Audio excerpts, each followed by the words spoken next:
July 14, 1943. The fields around Prokhorovka, Kursk. The sun burns low, casting long shadows over churned earth. The air is thick with smoke and dust.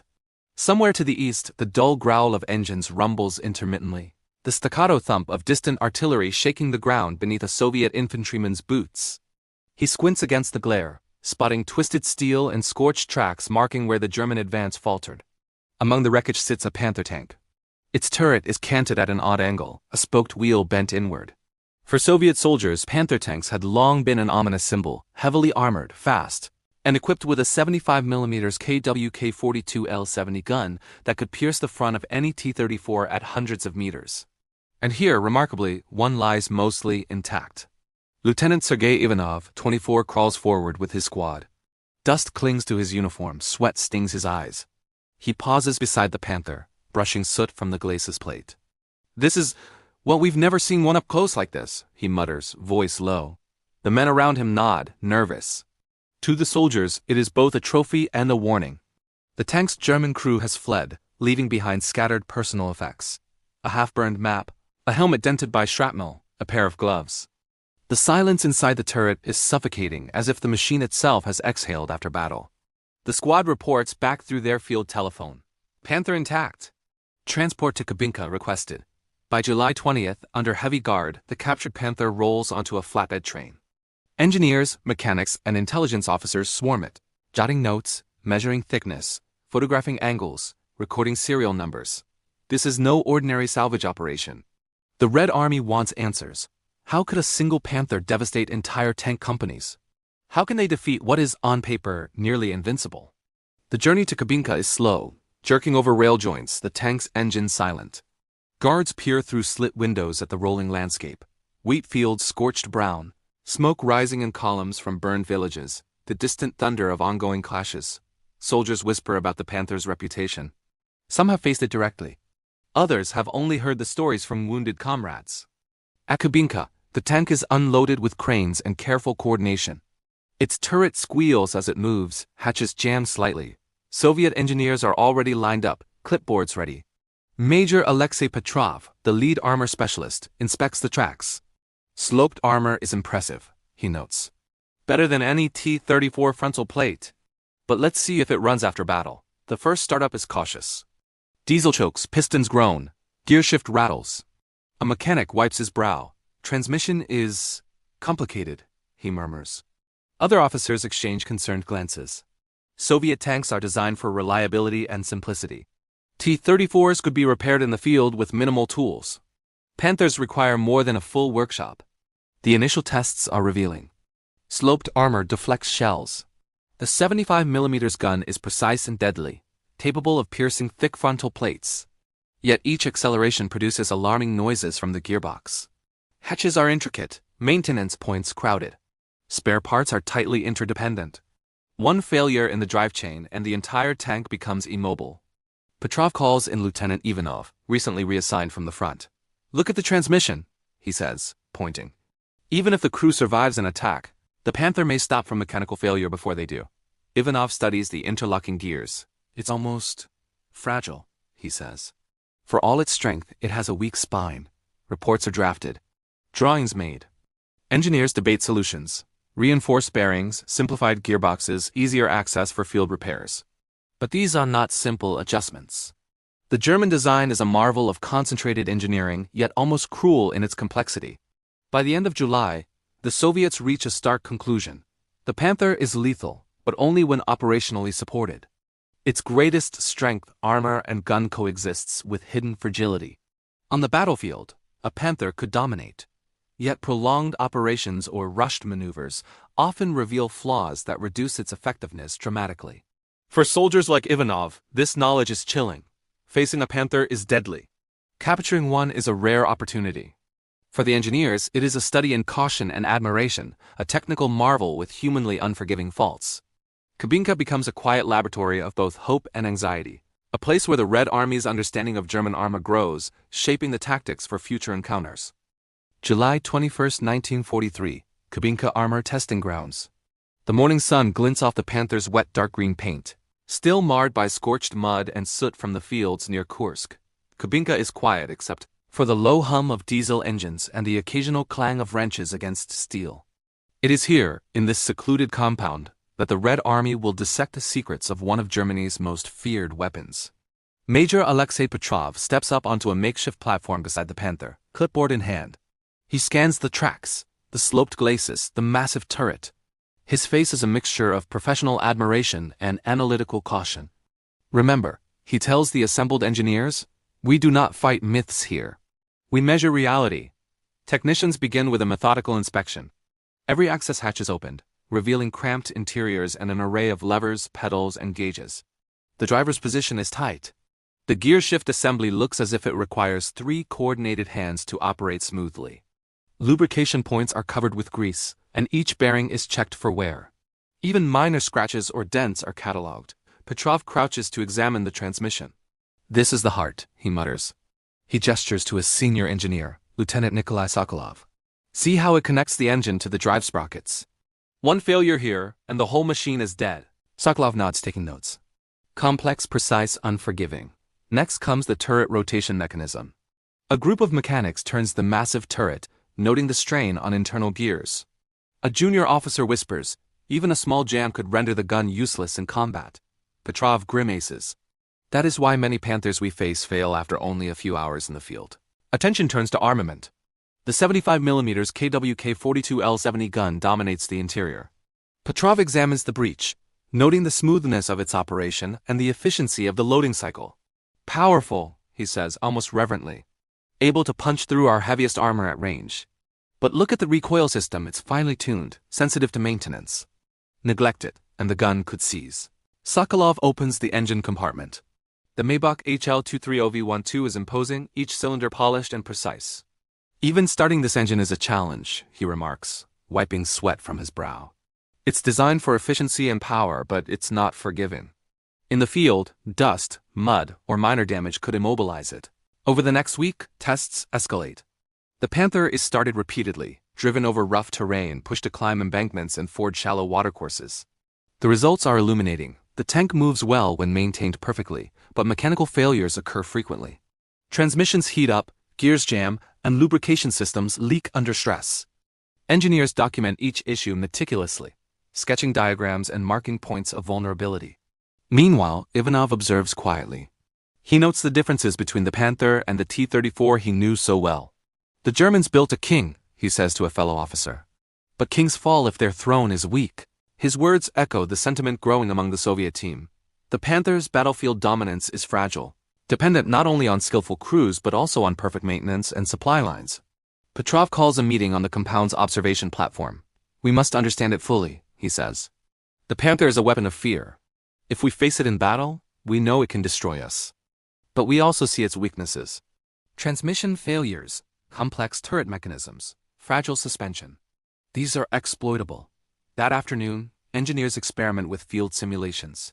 They intentionally stress the gearbox, overwork the clutch, and simulate battle damage.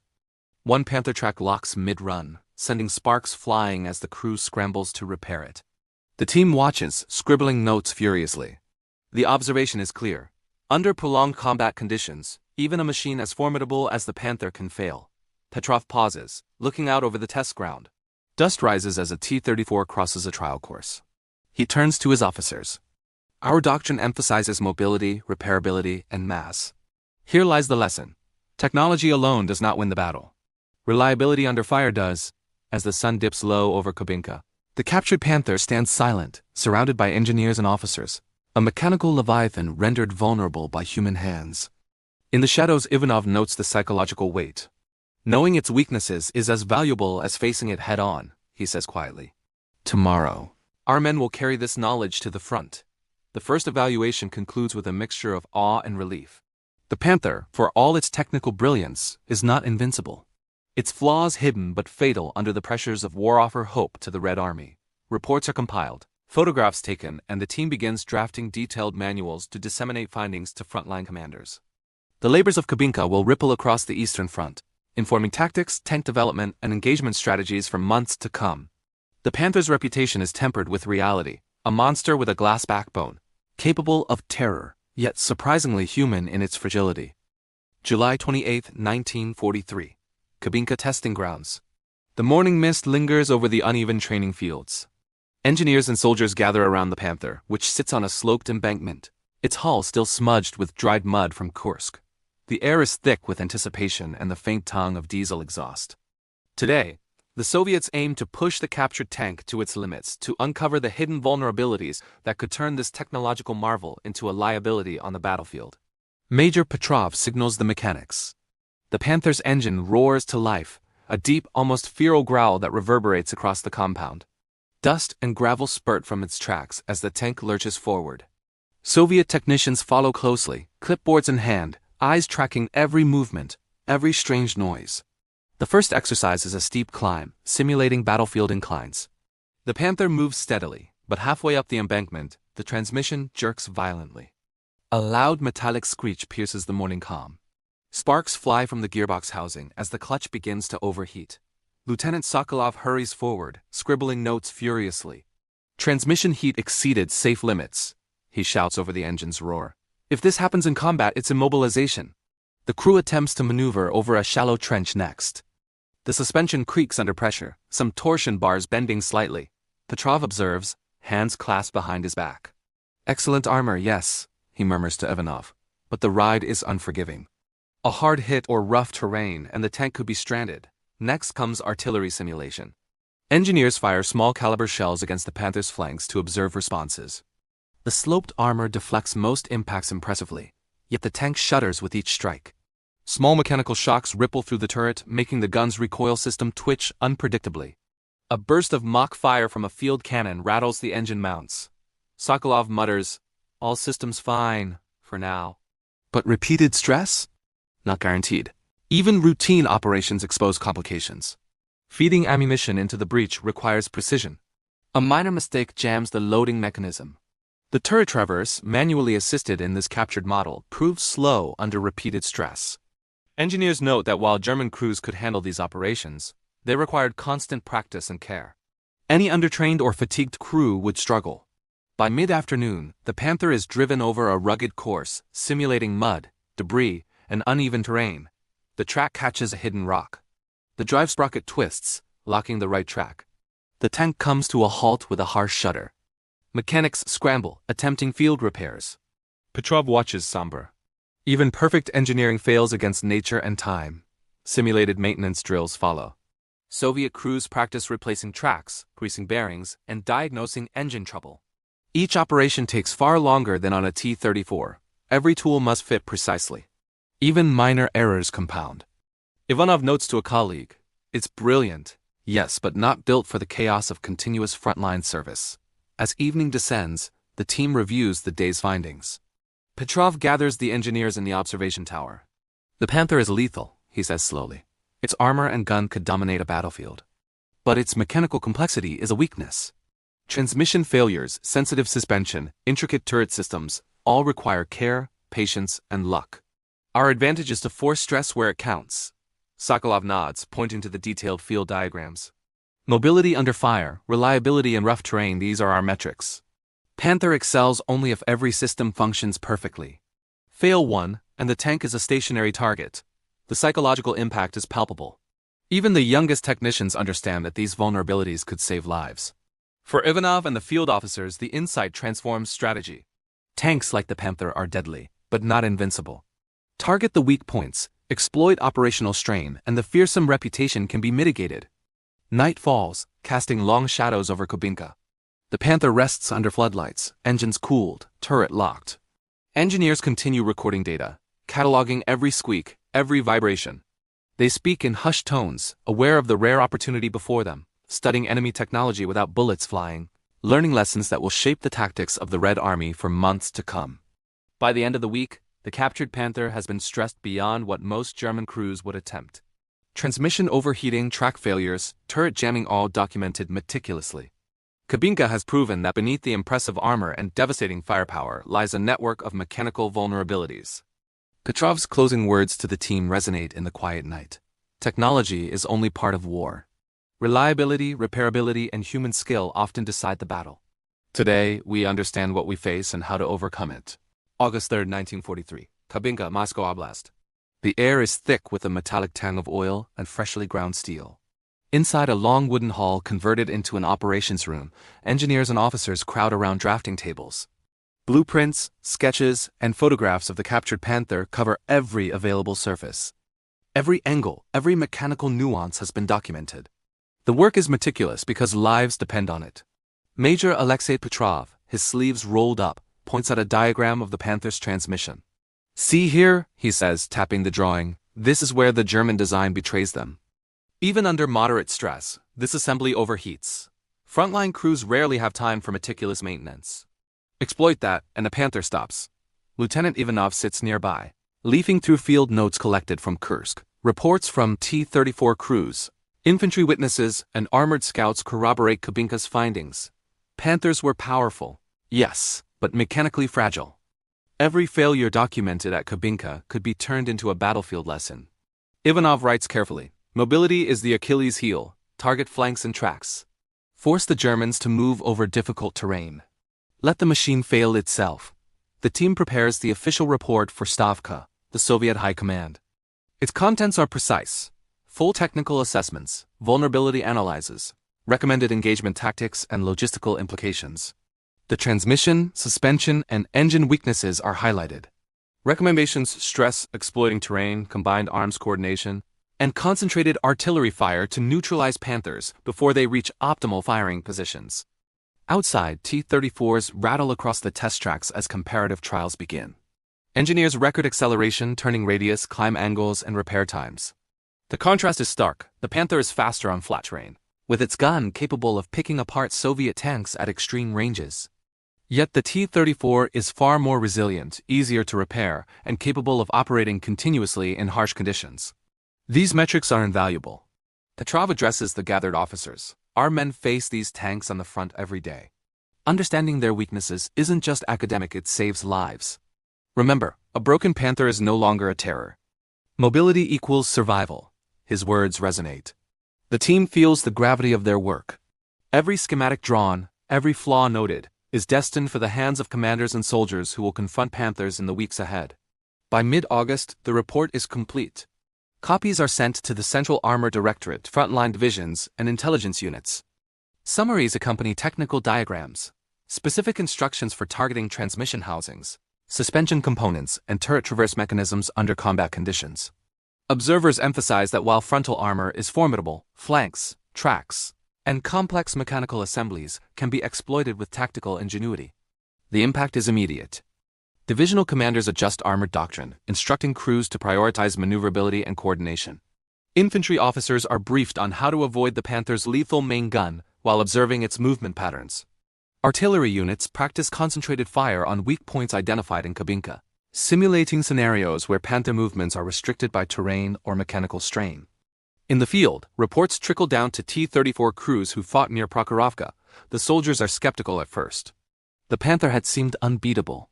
Yet, armed with Kubinka's insights, they begin to apply tactical patience, forcing German tanks over soft ground, attacking in groups, striking when Panthers are isolated or immobilized. Early encounters confirm the efficacy of these strategies. Panthers, once symbols of invincibility, falter under sustained pressure. At Kubinka, the engineers observe these developments with quiet satisfaction. Every diagram and every note contributes to a growing understanding of German armored warfare. The captured Panther, once a trophy of fortune, has become an instrument of learning. For Soviet officers like Ivanov, the lessons are clear. Technical brilliance alone does not dictate outcomes. Human strategy, adaptability, and the exploitation of mechanical weakness do. Petrov closes a long day by standing beside the Panther, now resting under the protective roof of the Kubinka shed. Its sloped armor gleams faintly in the fading light. He runs a gloved hand along the glacis plate. "Beautiful, deadly, and flawed," he murmurs. "History will remember it, but so will we." Kubinka has not only revealed engineering vulnerabilities, it has reshaped Soviet understanding of armored warfare. These insights, transmitted from laboratory to front line, begin to influence engagements across the Eastern Front, offering Red Army units the tools to survive encounters with Germany's most feared tank. August 20, 1943, the fields east of Belgorod. The sun hangs low, burning the horizon gold. A T-34 crew huddles behind a shallow embankment, mud clinging to their boots, sweat mixing with dust and grime. Word has spread among the Red Army units. Panthers are formidable, but they can be outmaneuvered. Kubinka's detailed reports have arrived, printed and distributed, forming the backbone of new engagement tactics. Lieutenant Ivan Petrov leads his platoon, binoculars sweeping the battlefield. He spots the signature silhouette of a Panther emerging from a distant ridge, its 75mm gun glinting in the late afternoon sun. The men freeze instinctively. Their previous encounters have cost lives. They remember the roar of the Panther's cannon and the smoke of T-34s disintegrating under its fire. Remember, Ivanov calls quietly, echoing the Kubinka lessons. Frontal shots are useless. Flanks and tracks force it to move over soft ground. Make it break itself. The crew nods. T-34s spread into a staggered line, artillery support coordinates with infantry movements, and a plan takes shape with quiet precision. The Panther advances confident, unaware that its most feared opponent is no longer just a tank but a network of strategy. The T-34s retreat slowly, baiting the Panther toward a marshy depression. Tracks sink slightly with each step. The suspension creaks under uneven terrain. The engineer's warnings echo in Ivanov's mind. Mechanical fragility under stress. Artillery fires in short, precise bursts. The Panther shakes but holds position. The T-34s maneuver around its flanks, observing its movement. Then, as predicted, a metallic screech erupts from the transmission. The Panther lurches awkwardly, struggling to rotate the turret. A secondary shot from a field cannon hits the vulnerable side armor, the hull trembling under concentrated impact. The Red Army men advance, exploiting every mechanical hesitation. The Panther's suspension shows fatigue. The tracks slip in the muddy ground. Its crew struggles to maintain mobility, performing emergency repairs while under fire. Even Petrov observes quietly, heart racing but disciplined. Now, he whispers. Strike where it falters. A coordinated assault follows. Machine guns riddle exposed tracks. T-34s circle to attack from angles the Panther cannot reach without repositioning. The German tank is forced to retreat uphill, gears whining under stress, turret traverse lagging. Its operational perfection crumbles under real-world conditions, exactly as Kubinka engineers had predicted. By the day's end, the Panther is immobilized, its crew surrendering, battered and frustrated. Soviet soldiers cautiously approach, inspecting the tank without complacency. They understand the lesson. The monster is defeated not by sheer firepower, but by exploiting its vulnerabilities. Ivanov touches the glacis plate, recalling the Kubinka tests. Knowledge wins where brute force fails, he murmurs. This battle is repeated across multiple sectors. Panthers, once nearly invincible in the imagination of Red Army soldiers, fall more frequently when engaged according to tactical insight derived from Kubinka.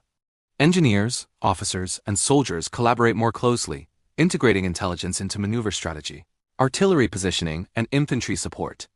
The Panther's weaknesses, fragile transmissions, sensitive suspensions, complex maintenance become weapons in the hands of a prepared army. For frontline soldiers, the psychological shift is profound. Fear of the Panther remains, but it is tempered with understanding. Crews gain confidence, tactics improve, and operational losses are mitigated. Panthers are no longer omnipotent. They are challenges to be met with discipline, knowledge, and patience. Back at Kubinka, Petrov and Ivanov receive field updates with cautious satisfaction. The data collected in the laboratory is proving invaluable in combat. Every immobilized Panther, every surrendered crew, validates the painstaking work of engineers and intelligence officers. The laboratory, once a quiet sanctuary, has now influenced battles hundreds of kilometers away.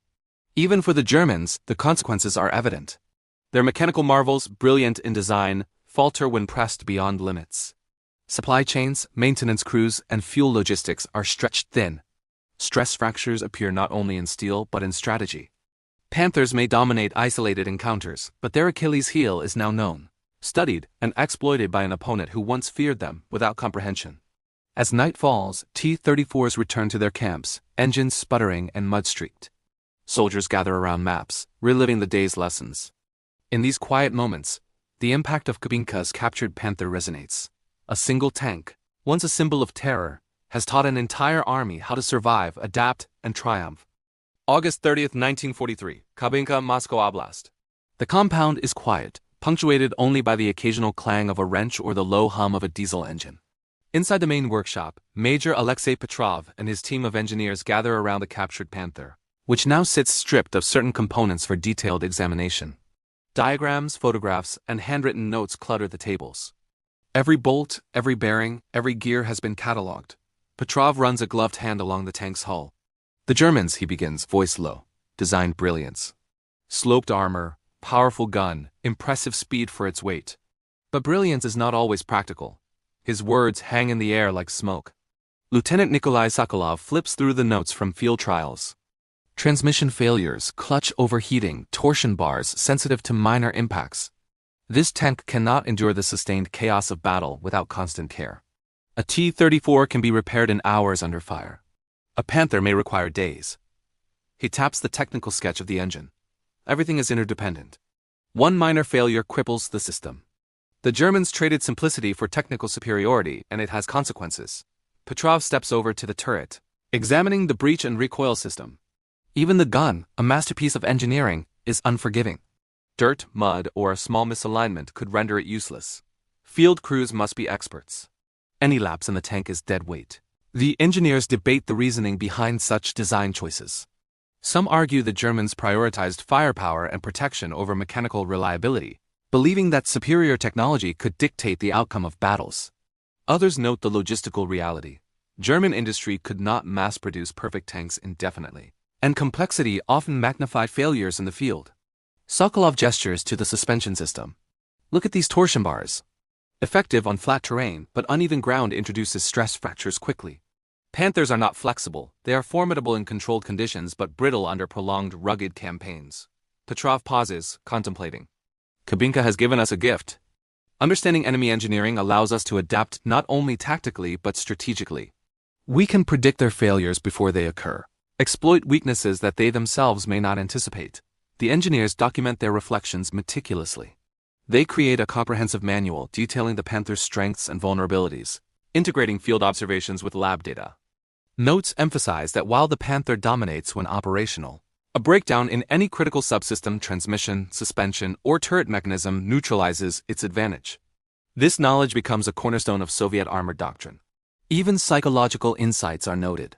Engineers and officers consider how German crews must operate under pressure. Fatigue, lack of spare parts, and battlefield stress increase the likelihood of mechanical failure. Understanding the human element, they reason, is as important as understanding steel and gears.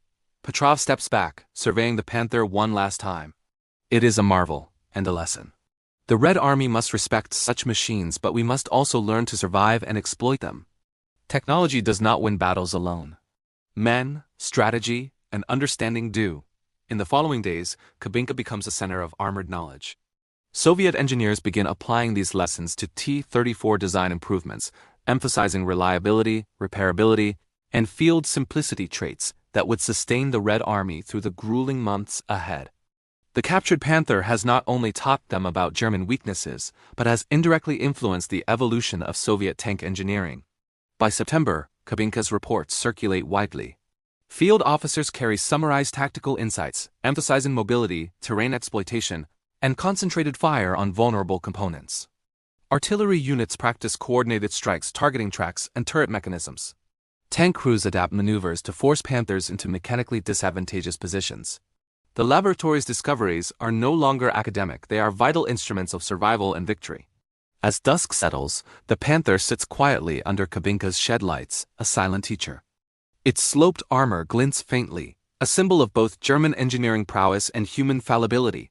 For Major Petrov and his team, the lesson is clear. In the intricate dance of war, understanding the enemy's strengths and weaknesses can be as decisive as courage or firepower. September 15, 1943. Red Army Training Grounds, Ukraine. The air is sharp with early autumn chill, carrying the faint scent of gunpowder and earth. Columns of T-34s rattle over rough terrain, crews testing new maneuvers learned from Kubinka's captured Panther evaluations.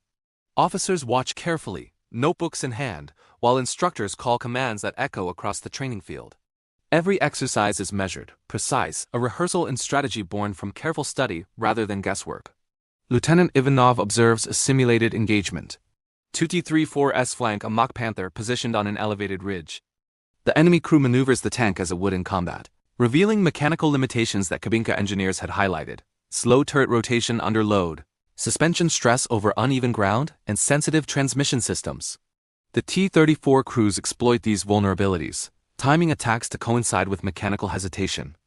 Remember what we learned, Ivanov shouts over the engine noise. Force it into terrain it cannot handle. Hit the tracks, force it to stop, and concentrate fire. The crew nods, reacting with fluid coordination. The Panther simulation falters. The T-34s close in, positioning themselves to strike at weak points. The exercise ends successfully, demonstrating the practical application of Kubinka's laboratory findings to battlefield tactics. At headquarters, strategic officers compile reports from multiple fronts. Field commanders note that engagements with Panthers are no longer solely determined by raw firepower. Coordinated artillery, infantry support, and tank maneuvers targeting mechanical weak points increasingly determine outcomes. Kubinka's work has transformed theory into doctrine. Petrov reviews these reports with quiet satisfaction. We've moved beyond fear, he says to Ivanov. Understanding the machine allows us to predict its behavior, exploit its faults, and protect our men. Knowledge has become a weapon. Throughout the autumn, Soviet tank brigades integrate these lessons. Reconnaissance units identify terrain likely to stress Panther suspensions and transmissions. Artillery targets are chosen to strike vulnerable flanks. Infantry coordinates to block Panther mobility, forcing the enemy into constrained positions. Panthers that once struck terror now encounter calculated, methodical resistance. The practical impact is measurable.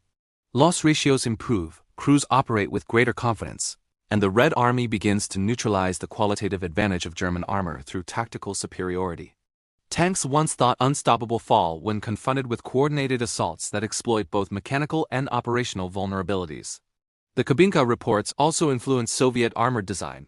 Engineers prioritize reliability and field maintainability, learning indirectly from the Panther's complexity. The T-34 evolves further, incorporating lessons that balance firepower, armor, and durability. Red Army doctrine increasingly values adaptability, repair speed, and logistical efficiency over isolated technical brilliance. By late 1943, these lessons manifest on the battlefield near the Dnieper and in subsequent engagements across eastern Ukraine. Panthers are still formidable, but the Red Army's understanding of their vulnerabilities allows for calculated risks. Commanders exploit terrain, focus firepower on weak points, and anticipate mechanical failures. The fearsome reputation of the Panther becomes tempered by the knowledge that even the most advanced tank has limits. At Kubinka, engineers continue to study captured German designs. Every new arrival Panthers, Tigers, and other armored vehicles dissected, tested, and documented. The compound becomes a nexus of intelligence, technology, and strategy, ensuring that knowledge gained from one machine multiplies across the battlefield. Soviet armor tactics are reshaped not by superstition or chance, but by meticulous observation, careful analysis, and practical experimentation. Petrov stands at the edge of the training field, watching a T-34 crew successfully execute a coordinated maneuver against a simulated Panther. A faint smile crosses his face. We learn from their genius and from their mistakes. Today it saves lives. Tomorrow it will win battles. October 5, 1943, Eastern Front, near Kharkov. The autumn wind carries a biting chill across scarred fields, littered with wreckage and the faint scent of cordite. German Panther crews are increasingly aware that their machine, though powerful, faces unexpected challenges. Reports from frontline units filter back to the Oberkommando des Heers (OKH), documenting immobilized tanks, transmission failures, and logistical difficulties that compromise operational effectiveness. Oberleutnant Hans Müller, commander of a Panther platoon, sits hunched over maps in a field command post. His men whisper about tanks that sputter and stall, moments when a T-34's flanking maneuver can force a halt. We have the firepower, Müller mutters, but the tanks cannot always keep pace. The crews strain to maintain them, and still they fail under stress. Field reports tell of Panthers halted on soft ground, engines overheating after long maneuvers, and suspension components failing after repeated engagements. Engineers at German maintenance depots attempt repairs in the field, often improvising with limited tools and spare parts. Even minor damage, a dented torsion bar or a jammed track, renders the tank temporarily or permanently inoperable. The German High Command notes a troubling trend. Despite superior armament and armor, Panthers are increasingly neutralized by operational strain rather than direct enemy fire. These failures are documented in official war diaries, stressing the importance of maintenance, training, and careful maneuvering. Panther crews are warned to avoid prolonged combat without support and to remain cautious in rough terrain. Yet for all the technical brilliance, the Panther's weaknesses cannot be entirely mitigated. Crews operate under immense pressure, aware that a single misjudged move can disable their machine. Mechanical unreliability erodes morale. Some reports even hint at growing frustration among Panzer crews, confidence in their tanks. Invincibility is challenged not only by Soviet strategy but by the harsh reality of engineering limitations. Meanwhile, the Soviets capitalize on these vulnerabilities. Lessons from Kubinka, though unacknowledged by the Germans, inform tactical planning, artillery placement, and infantry coordination. Panthers immobilized by mechanical failure become targets for concentrated fire, further amplifying their operational fragility. Oberleutnant Müller writes in his report, "The Panther's firepower is unparalleled, its armor resists frontal attacks. Yet prolonged operations reveal weaknesses we cannot fully repair in the field. Reliability under combat conditions is not guaranteed." His words echo the observations made months earlier at Kubinka, though the Germans are grappling with the consequences firsthand rather than in controlled testing. In the months that follow, Panther crews attempt procedural adjustments, stricter maintenance schedules, cautious maneuvering, and avoidance of difficult terrain. Yet the Red Army, informed by Kubinka's meticulous evaluations, continues to exploit these weaknesses systematically. Panthers, though still formidable, increasingly encounter scenarios that expose their mechanical Achilles heel. By late 1943, the Eastern Front illustrates a sobering reality. Technical superiority alone does not ensure battlefield dominance. The German engineering marvel, that is the Panther, is both a symbol of prowess and a reminder of vulnerability. Soviet troops, informed and adaptable, use knowledge as a force multiplier, neutralizing advantages through strategic application rather than brute force. Kubinka's lessons, captured from a single Panther near Kursk, have shaped tactics, informed strategy, and provided the Red Army with the insight necessary to confront the machine effectively. Even as the Germans attempt to mitigate flaws, the Soviets exploit every mechanical weakness, demonstrating the power of understanding and preparation in modern warfare. May 1945, Kubinka, Moscow Oblast. The war in Europe is over. Silence blankets the former battlefields, broken only by the distant hum of returning trains and the occasional whistle of Soviet officers overseeing decommissioned equipment. The captured Panther, which once arrived near Kursk battered but intact, now rests in Kubinka as both artifact and teacher. Its once thrumming engine lies dormant. Its sloped armor gleams under the warehouse lights, a silent testament to wartime ingenuity and human perseverance. Major Alexei Petrov walks slowly along the Panther's flank, clipboard in hand, decades of experience layered into every step. "This machine has taught us much," he murmurs, echoing a sentiment shared by the generation of engineers, officers, and soldiers who studied it. Kubinka had become more than a storage yard. It was a laboratory where knowledge shaped tactics, where mechanical insight translated into battlefield survival. For historians and engineers, the Panther represents both triumph and caution. Its sloped armor and 75mm gun exemplify German innovation. Yet its mechanical fragility highlights a fundamental principle of armored warfare: the balance between engineering brilliance and operational practicality. The tank's failures, transmission breakdowns, delicate suspension, complex turret mechanisms became case studies, influencing Soviet armor design for years to come. In the decades after the war, the Panther at Kubinka is preserved as a reference for armored research. Soviet engineers study it for lessons on metallurgy, armor sloping, and gun systems.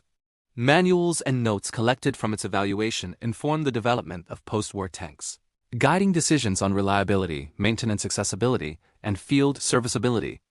The insights gained continue to ripple through armored doctrine well into the Cold War. Veterans of the Eastern Front recount their experiences facing Panthers, often referencing the knowledge passed down from Kubinka's findings. "We learned to respect it," recalls one T-34 commander in an oral history interview, "but we also learned to survive it. Knowing where it could fail saved lives." The captured Panther, once feared as a battlefield terror, thus becomes a symbol of adaptation, intelligence, and the human capacity to turn an enemy's strength into an advantage. Kubinka's Panther also serves as a physical record for future generations. Its presence educates soldiers, historians, and engineers alike on the realities of armored combat. Visitors observe the tank, noting the meticulous documentation of every mechanical detail, the careful preservation of its weaknesses, and the lessons it imparted to those who studied it. In many ways, it becomes a silent instructor, bridging the gap between past conflict and future understanding. The historical significance extends beyond the machine itself. The capture and evaluation of the Panther underscore the importance of intelligence, experimentation, and adaptive strategy in warfare. By analyzing a single tank in detail, the Red Army gained insights that shaped operations across the Eastern Front, contributing materially to their eventual victory. Kubinka's work demonstrates that understanding and exploiting the enemy's engineering, rather than relying solely on numerical or technological superiority, can decisively influence outcomes. As the years pass, the Panther remains a testament to both German ingenuity and Soviet perseverance. Its lessons endure. Technical mastery must be coupled with reliability. Power must be tempered by practicality. And knowledge, meticulously gathered and applied, can turn even the deadliest machine into a manageable threat. For the men and women who witnessed its capture, testing, and influence on the battlefield, the Panther is more than metal and firepower. It is a symbol of the careful, unglamorous work that shapes the tide of war. Today, Kubinka's captured Panther is a museum piece, but its legacy lives on in armored doctrine, historical scholarship, and the enduring story of how a single tank, studied with patience and rigor, altered the approach of an entire army. It is remembered not only as a weapon, but as a teacher, a reminder that even the most formidable adversary contains flaws that can be understood, exploited, and ultimately overcome.